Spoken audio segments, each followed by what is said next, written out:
The dominant gene expression profiling tests that are available include Oncotype, MammaPrint, and NanoString.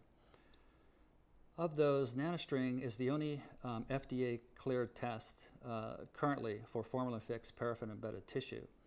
And that target population specifically is for postmenopausal estrogen receptor positive tumors. So that pretty much is the indication for NanoString.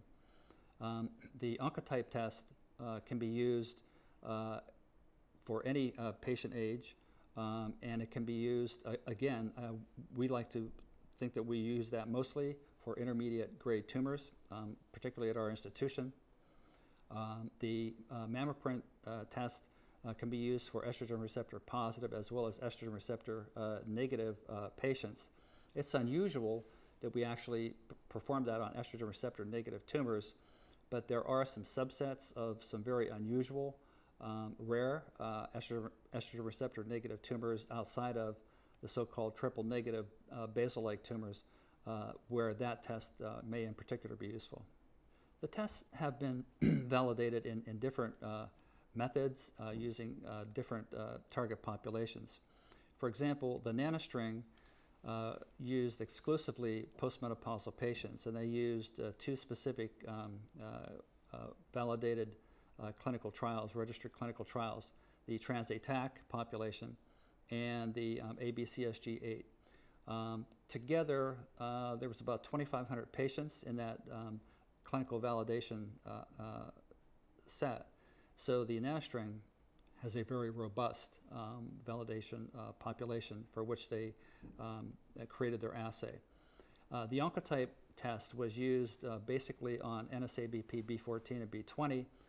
First of all, B14, in which they used a heterogeneous group of patients, 1/3 approximately of which were estrogen receptor positive and premenopausal, and 2/3 of which were estrogen receptor positive and perimenopausal.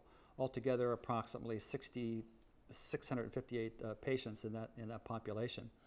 The MammaPrint validation was done using an unsupervised cluster analysis of gene expression profiling on a heterogeneous population of both ER positive and ER negative patients, looking at those patients who were untreated and follow them over time to determine which genes were important in developing that assay. And they ended up with about 70 genes that they deemed to be important for prognosis in that population.